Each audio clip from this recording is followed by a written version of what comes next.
नमस्कार, हिमाचल दस्तक में आप सभी का स्वागत है। मैं हूं आपके साथ प्रवीण मुंगटा। पूरा दिन हिमाचल प्रदेश में क्या कुछ खास रहा है, सभी बड़ी खबरों के साथ आपके बीच हम जुट चुके हैं। और आज की जो बड़ी खबर है, सीएम सुखविंदर सिंह सुक्खू ने आज फिर कुछ नए ऐलान किए हैं। क्या ये नए ऐलान है, आपको बताएंगे। कुछ बड़ी घोषणाएं भी सीएम ने की है।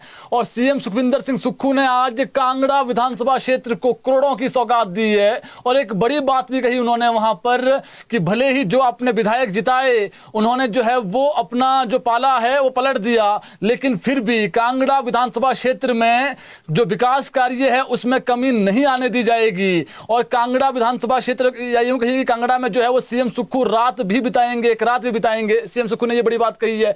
और भी कई महत्वपूर्ण खबरें हैं, कई जो नई भर्तियां हैं उसको निकालने की बात आज सीएम ने कही है। और बीते कल सीएम सुक्खू ने गाना गुनगुनाया और उसके जो बोल है वो गुनगुनाए। और आज सीएम ने फिर काफिला रोका है और कल जो है वो फिर एक बार बैठक जो है वो सीएम ने बुलाई है। और भी कई महत्वपूर्ण खबरें हैं, आपको हर खबर विस्तार है बताएं। शुरुआत करते हैं बड़ी खबर के साथ।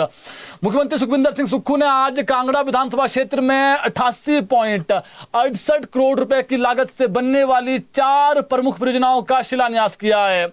उन्होंने कांगड़ा की ग्राम पंचायत विरला, घुरकड़ी, ललेहड़, मटौर, नटेहड़ आदि क्षेत्रों के लिए 60.12 करोड़ रुपए की लागत से बनने वाली सीवरेज स्कीम तथा 12.50 करोड़ रुपए की लागत से होने वाले देहरा, अरला, गौला, अंद्राड़, तरसू, ललेहड़, इसके अलावा जोगीपुर, सेवकरा, नटेहड़ सड़क के सुधारीकरण कार्यों का शिलान्यास किया है आज। इसके अलावा उन्होंने 10 करोड़ 81 लाख रुपए की लागत से हिमाचल प्रदेश राज्य विद्युत बोर्ड लिमिटेड के 3311 केबी विद्युत उपकेंद्र दौलतपुर तथा 5.16 करोड़ रुपए की लागत से कई गांवों के लिए उठाऊ पेयजल योजना का जो है वो आज आधारशिला रखी। सीएम सुक्खू ने कांगड़ा विधानसभा क्षेत्र के मटौर में आज जनसभा को संबोधित करते हुए कहा कि 2023 की आपदा में हिमाचल प्रदेश में 23,000 घर टूटे, केंद्र ने कोई मदद नहीं की। बावजूद इसके प्रदेश सरकार ने खुद नियम बदलकर मकान टूटने पर जो राशि पहले 1.5 लाख रुपए थी उसको बढ़ा करके 7 लाख रुपए की। और सीएम ने यह भी कहा है कि जब घर टूटता है तो कितना किस पर क्या बीतती है वो जो है वो हम समझ सकते हैं। इसके अलावा सीएम ने आज डिवीजन खोलने की भी घोषणा की है। सीएम सुक्खू ने आज डिवीजन खोलने की घोषणा की है। उन्होंने मटौर कॉलेज में नए कोर्स शुरू करने के साथ जो क्षेत्र में पानी और बिजली की योजनाओं को सुदृढ़ करने के लिए हर संभव सहायता प्रदान करने, कांगड़ा में जल्द ही Rajiv Gandhi day boarding school का निर्माण कार्य आरंभ करने, जलोड़ी खड्ड पर नया पुल बनाने की भी घोषणा की है। इस दौरान सीएम सुखविंदर सिंह सुक्खू ने कहा कि पूर्व भाजपा सरकार ने 5 साल में 20,000 नौकरियां निकाली, उनमें से आधी भर्तियां सुप्रीम कोर्ट और हाई कोर्ट में फंसी रही। कांग्रेस की सरकार ने इन केस को सेटल किया और युवाओं को नौकरी दी है। मुख्यमंत्री ने कहा कि कांग्रेस सरकार ने बीते 2 साल में 31,000 नौकरियां दी है, जबकि भाजपा ने टोटल अपने 5 साल के कार्यकाल में 25,000 नौकरियां दी। इसके अलावा 6,000 जेबीटी, टीजीटी, पीजीटी और 1200 पुलिस कांस्टेबल की जो भर्ती है वो की जा रही है। फरवरी माह में पुलिस भर्ती शुरू हो जाएगी, ये उन्होंने ये भी कह सकते हैं आप कहा है। उन्होंने कहा कि प्रत्येक मेडिकल कॉलेज में हेल्थ सिस्टम को मजबूत करने के लिए 700 पद स्टाफ नर्स के जल्द जो है वो निकाले जाएंगे। तो सीएम ने आज 700 नई भर्तियां निकालने की जो बात है वो की है। इसके अलावा सीएम ने कहा कि कांगड़ा मेरे लिए नया नहीं है, कांगड़ा ने कांग्रेस का साथ हमेशा दिया है, लेकिन चुनने के बाद कुछ लोगों ने अपनी पार्टी बदल दी। उन्होंने कहा कि आप निश्चित रहें, कांगड़ा का एक समान जो विकास है वो किया जाएगा। मैं एक रात आपके किसी गांव में भी बिताऊंगा, ये सीएम ने आज कहा है। उन्होंने कहा कि अगले 5 साल में कांगड़ा जिला की तस्वीर बदलने वाली है, जिसका अर्थ है कि गांव के लोगों के हाथों में पैसा पहुंचेगा। प्रदेश के लोगों को अच्छा पानी, स्वास्थ्य सुविधाएं और अन्य बेहतर जो सुविधाएं हैं वो मिलेगी। मुख्यमंत्री ने कहा कि हमारे अथक प्रयासों से प्रदेश की अर्थव्यवस्था पटरी पर लौटी है। उन्होंने ये भी कहा कि प्रदेश की 80% से अधिक जो आबादी है वो ग्रामीण क्षेत्र में रहती है, इसलिए राज्य सरकार ग्रामीण अर्थव्यवस्था को मजबूत करने के लिए हर संभव प्रयास कर रही है। वहीं सीएम सुक्खू ने आज एक बार फिर से अपना काफिला रोका है, लेकिन इस बार जो है वो जो काफिला रोका है वो स्कूली बच्चों के लिए। बगली स्कूल के बच्चे थे जिनसे बातचीत की है सीएम ने पूछा कि क्या आपकी मैडम पहली कक्षा से आपको अंग्रेजी मीडियम पढ़ा रही है या नहीं। इस पर जो है बच्चों ने जवाब दिया कि सर हाँ। वहीं सीएम ने कहा कि आपकी जो ड्रेस है वो भी बदल गई है। इसके अलावा सीएम सुखविंदर सिंह सुक्खू कल धर्मशाला में ही होंगे और जो बैठक है वो बुलाई गई है, जो एडमिनिस्ट्रेटिव जो रिव्यू बैठकें हैं वो कल सीएम लेने वाले हैं। इसके अलावा मुख्यमंत्री सुखविंदर सिंह सुक्खू बीती शाम राष्ट्रीय स्तरीय विंटर कार्निवल मनाली में भी वहां पर मौजूद रहे। सांस्कृतिक संध्या पर 1970 में रिलीज हुई मशहूर हिंदी फिल्म का गाना भी गुनगुनाया सीएम ने। इस दौरान लोक गायक व दर्शक भी सीएम के साथ गाना गुनगुनाते नजर आए।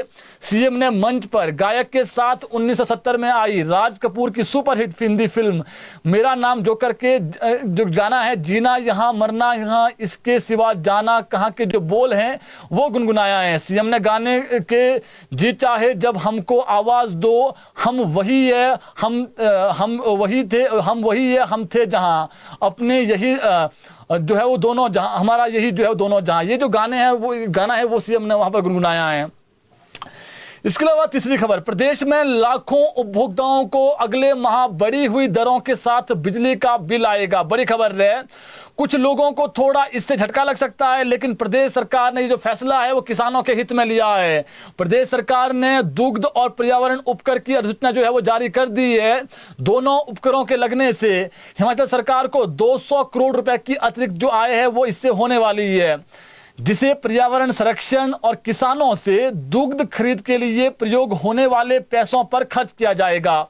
जारी अधिसूचना के अनुसार दुग्ध उपकरण के तौर पर प्रति यूनिट 10 पैसे जो है वो लिए जाएंगे, लेकिन जिन भी उपभोक्ताओं का जीरो बिल आएगा, जो गरीब लोग होंगे जो कम यूनिट खर्च करते हैं, उनसे किसी भी तरह का दूध जो उपकर है वो नहीं लिया जाएगा, यानी ऐसे लोग जो नीडी है उनसे नहीं लिया जाएगा। इसके अलावा अगर सरकार इन फ्यूचर दुग्ध उपकरणों की दरों में किसी भी तरह का आगे जो है वो बदलाव करती है इसमें, तो नोटिफिकेशन के अनुसार 50% से अधिक जो बढ़ोतरी है वो नहीं हो पाएगी, यानी 20 पैसे तक ही जो है वो उपकर बढ़ाया जा सकता है। दुग्ध उपकर से एकत्रित की गई रकम का उपयोग प्रदेश में दुग्ध उत्पादन और इसको बढ़ावा देने के उत्थान के लिए जो है वो किया जाएगा। वहीं इसी तरह प्रदेश सरकार ने पर्यावरण उपकर भी लगा दिया है, जिससे उपभोक्ताओं को विभिन्न श्रेणी में जो है वो रखा गया है। श्रेणियों के हिसाब से इनसे जो है वो प्रति यूनिट पर्यावरण उपकर भी लिया जाएगा। इस पर्यावरण उपकर को भी किसी एक समय में जो है वो 50% से अधिक नहीं बढ़ाया जा सकेगा। इस उपकरण से मिलने वाली जो राशि है वो विद्युत उत्पादन को बढ़ावा देने और राज्य में पर्यावरण को संरक्षण करने के लिए जो है वो किया जाएगा। बिजली बोर्ड के आंकड़ों के अनुसार प्रदेश में 30 लाख से अधिक बिजली उपभोक्ता है, जिसमें से 26 लाख सीधे तौर पर घरेलू उपभोक्ता है। इनमें से भी 13 लाख ऐसे उपभोक्ता है जिन्हें 125 यूनिट फ्री बिजली मिलने के बाद इनको बिल ही नहीं आता, जीरो बिल आता है इनको, क्योंकि प्रदेश में 2 लाख ऐसे उपभोक्ता है जिसमें कमर्शियल, बड़े, लघु और जो मध्यम उद्योग है वो शामिल है। इसके अलावा 50 से ज्यादा स्टोन क्रशर और 20 से 22 जो है वो चार्जिंग स्टेशन होंगे, जबकि अस्थायी बिजली के जो कनेक्शन है वो हर दिन कम होते हैं और बढ़ते भी रहते हैं। पर्यावरण टैक्स लघु औद्योगिक जो क्षेत्र है वहां पर 2 पैसे प्रति यूनिट, मध्यम उद्योग में 4 पैसे प्रति यूनिट लगेगा, और जो बड़े उद्योग है उसमें 10 पैसे प्रति यूनिट लगेगा, और जो वाणिज्य है वहां पर 10 पैसे प्रति यूनिट की दर से जो है वो लगेगा। इसमें अस्थायी कनेक्शन 2 रुपए प्रति यूनिट, स्टोन क्रशर पर जो है वो 2 रुपए प्रति यूनिट, और जो चार्जिंग स्टेशन है उसमें 6 रुपए प्रति यूनिट जो है वो लगने वाला है। तो जिनका बिल जीरो आता है उन पर नहीं लगेगा, यानी जो गरीब परिवार होंगे, ऐसे लोग जो उन पर कोई ये बिल जो है वो नहीं लगने वाला है। लेकिन ये जरूर है कि अगले महीने जब आपका बिल आएगा तो थोड़ा सा उसमें जो है वो दूध और जो पर्यावरण उपकर हैं वो इस जो है वो आपको बड़ा हुआ रेट से जो है बिजली बिल आपको आने वाला है। जो लोग अधिक बिजली की खपत करते हैं, जो साधन संपन्न लोग हैं, जो गरीब लोग हैं, जो कम यूनिट खर्च करते हैं, तो उनका ये बिल, उन पर ये उपकर जो है वो नहीं लगेगा। इसके अलावा सरकारी कर्मचारी से जुड़े संशोधन विधेयक पर आज जो है वो अब ये जो विधेयक है राजभवन चला गया है, इस पर राजभवन फैसला लेगा। पिछले कल सरकारी कर्मचारी भर्ती एवं सेवा की शर्तें विधेयक राजभवन पहुंच गया है। सरकार ने इसे विधानसभा के शीतकालीन सत्र में पारित करवाया था। इस विधेयक के लागू होने के बाद प्रदेश में कर्मचारियों को अनुबंध सेवा काल का वरिष्ठता और वित्तीय लाभ नहीं मिलेगा। अब इसमें देखिए, जब यह कानून के रूप में लागू होगा तो 2 साल 2003 से यह व्यवस्था लागू होगी। इस विधेयक को लाने के पीछे एक प्रमुख जो चिंता है वो राज्य पर पड़ने वाला संभावित वित्तीय बोझ है। अनुबंध सेवा काल का लाभ देने से कर्मचारियों को न केवल अतिरिक्त संसाधनों का भारी आवंटन करना पड़ेगा सरकार की तरफ से, जिस प्रकार से कहा जा रहा है, बल्कि पिछले 21 वर्षों से अधिक समय से वरिष्ठता सूची में भी संशोधन करना पड़ेगा। नए प्रावधान से कानून बनने के बाद कर्मचारियों को ज्वाइनिंग की तारीख से जो वरिष्ठता है, वित्तीय लाभ है, वो नहीं मिलेंगे। कर्मचारियों की वरिष्ठता उनके नियमित होने के बाद ही तय की जाएगी। अनुबंध सेवा काल को इसमें नहीं जोड़ा जाएगा। मध्य प्रदेश अब इसमें जो है वो स्टैंड क्या है कर्मचारियों का, मध्य प्रदेश अनुबंध नियमित कर्मचारी संगठन इसका विरोध कर रहा है।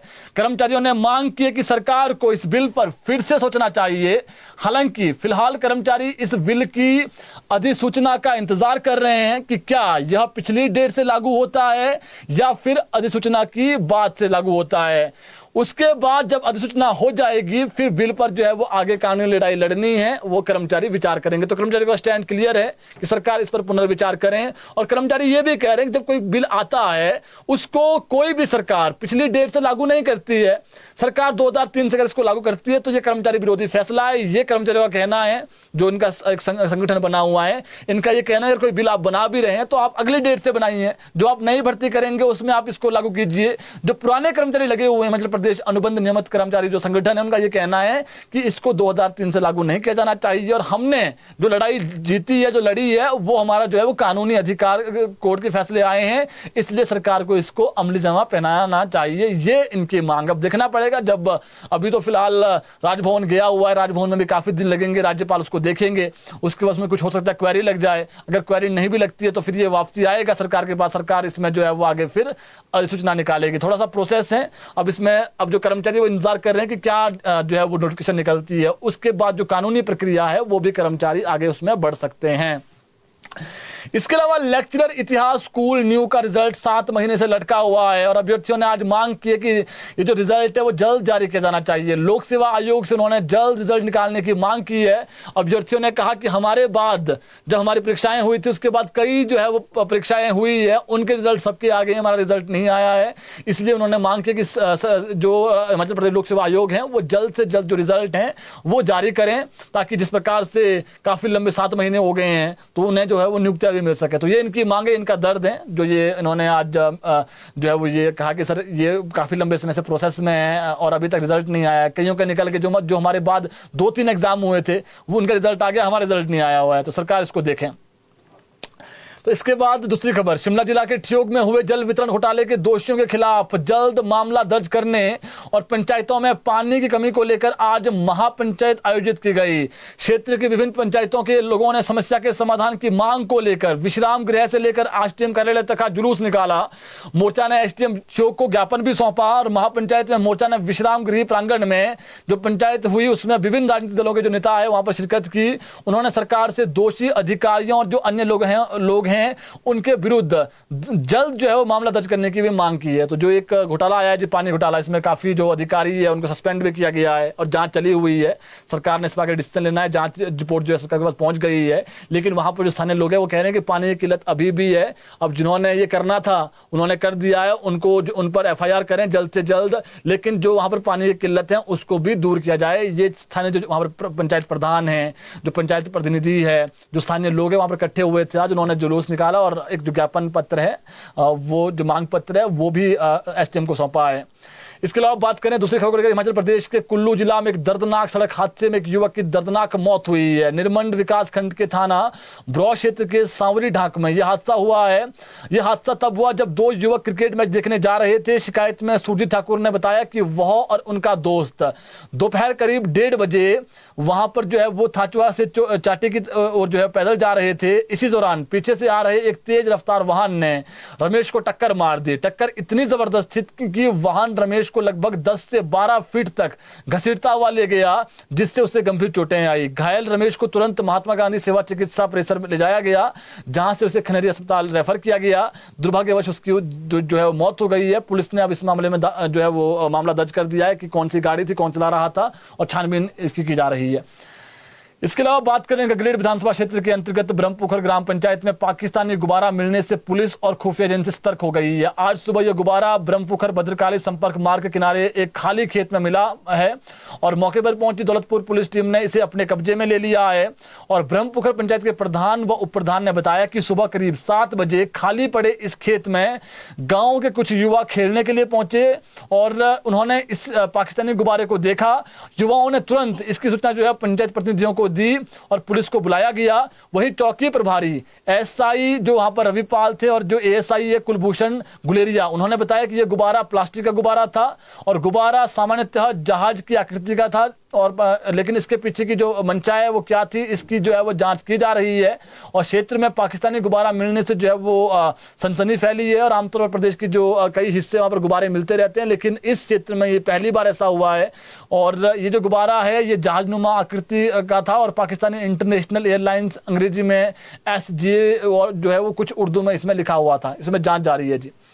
इसके अलावा बात करें शिमला जिला के चौपाल में बीती शाम तेंदुआ जो है वो चंजाल पुल में एक बच्ची को उठाकर ले गया।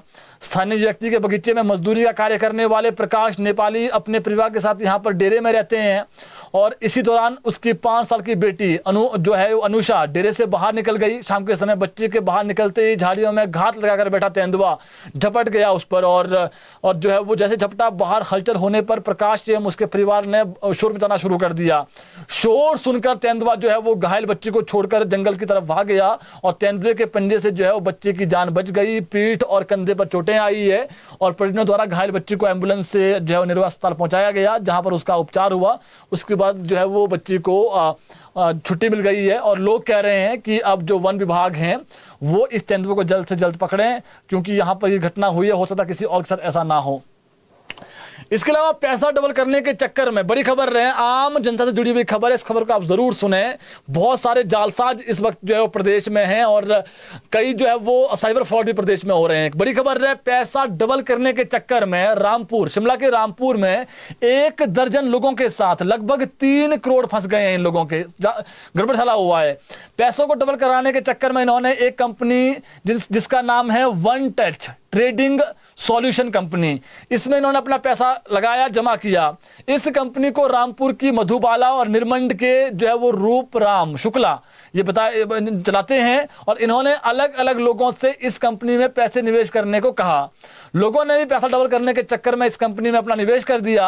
अब जब लोगों को अपनी मेहनत का पैसा वापस नहीं मिला तो अब ये लोग जो है वो पुलिस के पास पहुंचे हैं और पुलिस ने भी इन दोनों के खिलाफ IPC की धारा 420, 406, 506 के तहत मामला दर्ज कर दिया मामला और छानबीन जारी है। इस पूरे मामले की जो पुष्टि है वो DSP रामपुर नरेश कुमार ने की है। तो ऐसे लोगों से आप बचिए जी। ये पैसा जो डबल करने के चक्कर में अगर आप 1 लाख रुपए दे देते हैं तो फिर 1 लाख के बदले वो बोलते हैं कि 2 लाख मिलेंगे, तो ऐसा कुछ भी नहीं होता है। और कोई ऐसा जो है वो कोई करता है तो उसकी आप जो है वो शिकायत कर सकते हैं, जो नज़दीकी पुलिस थाना है वहाँ पर कर सकते हैं। इसके अलावा एक खबर मंडी की है। मंडी में माता का गुर बनकर एक व्यक्ति द्वारा ठगी करने का मामला सामने आया है। पीड़ित ने आज SP मंडी साक्षी वर्मा को इसकी जानकारी दी है, शिकायत दी है। उन्होंने इस मामले में उचित कार्रवाई का भरोसा भी दिया है। पीड़ित प्रदीप कुमार ने पुलिस को बताया कि इंद्र नामक व्यक्ति ने अलग अलग बहाने बनाकर लोगों से लाखों रुपए इकट्ठे किए, अब वापस करने से मना कर रहा है। प्रदीप कुमार ने बताया कि आरोपी ने उनसे भी 1,10,000 रुपए लिए, जिसमें से केवल 40,000 रुपए लौटाए हैं। 70,000 की जो राशि वापस लौटाने में जो है टालमटोल कर रहा है। और पीड़ितों का कहना है कि वे पिछले 23 अक्टूबर को भी SP के पास शिकायत कर चुके हैं। उस समय आरोपी ने 2 लोगों के पैसे लौटा दिए थे, लेकिन बाकी जो पीड़ित हैं उनके पैसे वो नहीं लौटा रहा है। जो SP है वहाँ पर उन्होंने जो है वो इस मामले में गंभीरता से लेते हुए जांच के आदेश दिए हैं। उन्होंने कहा कि क्षेत्र में माता का गुर बनकर की जा रही इस धोखाधड़ी की शिकायत उनके संज्ञान में आई है और पुलिस अब इसमें आगामी कार्रवाई कर रही है। एक खबर और है, स्पोर्ट्समैन की खबर है। नाहन की इंदिरा, जिन्होंने 6 बार नेशनल स्तर पर बास्केटबॉल खेला, आज रोजी रोटी के लिए जो है संघर्ष कर रही है। खेल में भविष्य बनाने का सपना देखने वाली इंदिरा को इस खेल से कुछ खास नहीं मिला है। अब वह अपने परिवार के पालन पोषण करने के लिए जो है वो चाउमीन की दुकान चला रही है, मोमो चाउमीन की दुकान चला रही है। इंदिरा ने सिर्फ 11 साल की उम्र में पहला नेशनल खेला था और उसके बाद महाराष्ट्र में अंडर 14 प्रतियोगिता में हिमाचल प्रदेश का जो प्रतिनिधित्व किया था। इसके बाद राजस्थान में, नागपुर में, तमिलनाडु में अंडर 17 वर्ग में मुकाबले खेले।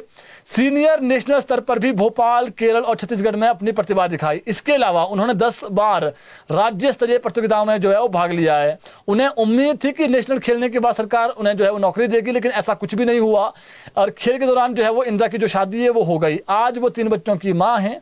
जब सरकारी नौकरी नहीं मिली तो उन्होंने अपने पति के साथ मिलकर फास्ट फूड का जो है वो दुकान खोली है। और इंदिरा बताती है कि इस महंगाई के दौर में परिवार का चलाना जो है वो मुश्किल हो गया है। और उन्होंने कहा कि बचपन से बास्केटबॉल खेलने में का शौक था और 6 बार जो है वो नेशनल भी खेला, लेकिन नौकरी नहीं मिली। अब फास्ट फूड की दुकान चला रही हूँ, उसी से गुजर बसर कर रही हूँ। और उन्होंने कहा कि छोटी मोटी नौकरी मिल जाती तो जीवन आसान हो जाता। इंदिरा चाहती है कि सरकार खिलाड़ियों के प्रति गंभीरता दिखाएं। उन्होंने कहा कि नेशनल स्तर पर खेलने वाले खिलाड़ियों को नौकरी और जो अन्य सुविधाएं हैं वो जल्द से जल्द दी जाएं, ताकि उनका जो जीवन है वो संघर्ष में ना हो, जो और खिलाड़ी भी इन फ्यूचर खेलते हैं। उन्होंने अपना दर्द बताया कि मेरे साथ जो होना था वो तो हो गया, शादी हो गई, मोमोज बेच रही हूँ, लेकिन जो और खिलाड़ी, जो स्पोर्ट्समैन, अगर नेशनल लगाता है कोई, तो उसे जो है वो उसका जो अधिकार है, जो नौकरी है, वो दी जानी चाहिए। इसके अलावा प्रदेश में आज रात से मौसम फिर खराब होगा। वेस्टर्न डिस्टर्बेंस होने की संभावनाएं हैं। कल और परसों प्रदेश में अधिकांश जगहों पर बर्फबारी होने की संभावनाएं। आपको बता दें, परसों शिमला, कुल्लू, कल से ही मौसम खराब हो जाएगा। शिमला, कुल्लू, किन्नौर, लाहौल स्पीति ऐसे जिले हैं जहां पर बर्फबारी होने की संभावनाएं हैं। इस दौरान जो अन्य निचले क्षेत्र जैसे आप कांगड़ा है, इसके अलावा बिलासपुर, हमीरपुर, वहां पर जो है धुंध रह सकती है और बारिश होने की संभावनाएं हैं। तो प्रदेश में आज रात से मौसम खराब होगा, कल और परसों। कल जो है वो लाहौल स्पीति, किन्नौर और जो कुल्लू और चंबा, इसके जो अधिक ऊंचाई वाले क्षेत्र में मौसम खराब रहेगा। शिमला के भी अधिक ऊंचाई वाले जैसे क्षेत्र हैं, और जैसे सिरमौर की चोटी है, हरिपुर धार वाली, इसके अलावा जैसे जो टेंपल है, महादेव का टेंपल है चौपाल की चोटी पर, वहां पर, तो इन जगहों पर बर्फबारी होने की संभावना है। तो जो शिमला है, नारकंडा है, फागू कुफरी है, ऊपरी शिमला है, रोहडू चौपाल है, वहां पर 23 तारीख को 22 यानी कल से जो है मौसम अधिक खराब होगा, और परसों जो है वो अधिकतर जगहों पर मौसम खराब रहने वाला है। तो ये मौसम को लेकर के अपडेट था।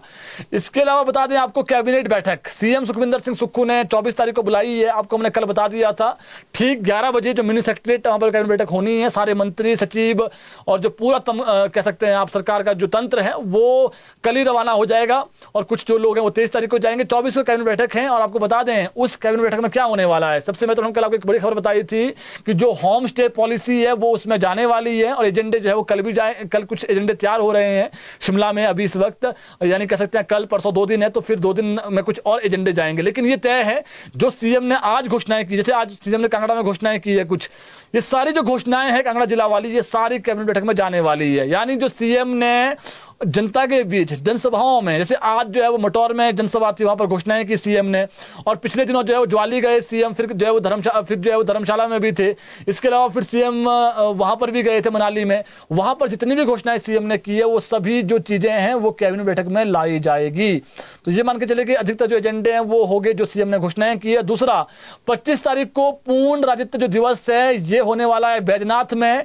तो उस दिन बहुत सारी आस है, कर्मचारियों को आस है कि डीए की कम से कम एक किस्त दी जाए, और जो किसान हैं बागवान उनको अपनी आस है कि कुछ सीएम अनाउंसमेंट कर दें। तो 25 तारीख को कुछ एक जो घोषणाएं हैं वो सीएम कर सकते हैं, अपने जो विजन है, चाहे वो अगले बजट सत्र को लेकर के वो सीएम बता सकते हैं। लेकिन कर्मचारियों का ये कहना है कि अगर आपने एरियर नहीं देना है, जो हिमाचल प्रदेश सचिवालय सेवाएं कर्मचारी महासंघ है, इसके अलावा एनजीओ फेडरेशन है, अलग अलग गुट बने हुए हैं, सभी की मांग यही है कि कम से कम एक जो डीए की किस्त है वो सीएम हमें जो है वो दें, ताकि जो एरियर है वो तो लाखों में है, वो तो अभी कम से कम 3-4 किस्तें बनेगी जब उनको देना होगा, क्योंकि पीछे अभी 50,000 रुपए की एक ही किस्त दी गई है, और 9 से 10,000 करोड़ रुपए एरियर बनता है कर्मचारियों का, तो 2016 से जो दिया जाना है नए वेतनमान का।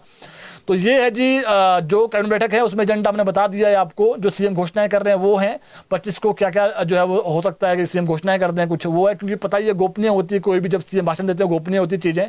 तो कर्मचारियों को आस है कि कम से कम डीए की एक किस्त दे दें।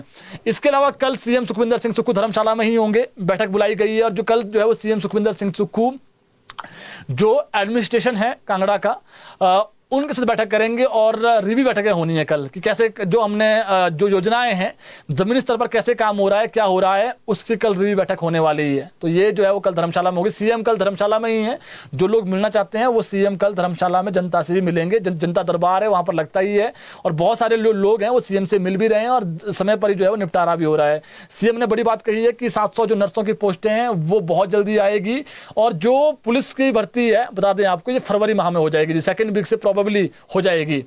बाकी जो पोस्ट कोड 980 वाले हैं, एस्पिरेंट्स हैं कि सर ड्राइंग मास्टर का रिजल्ट नहीं आया, बहुत सारे और भी पोस्ट कोड हैं, इनको लेकर के संभावनाएं हैं, क्योंकि जो डिप्टी सीएम वो कह चुके हैं कि अब सीएम के स्तर पर होना है। हमारी जो कैबिनेट कमेटी बैठक थी वो हो गई है, तो अब जो ड्राइंग मास्टर्स हैं जो बेरोजगार कर सकते हैं आप, जिनको 350-14 की लगभग पोस्टें हैं, इनका जो फाइनल रिजल्ट है वो फंसा हुआ है, तो इनको भी आस है कि सर आपने 1 महीना कहा था तो कम से कम जो रिजल्ट है हमारा जारी किया जाए।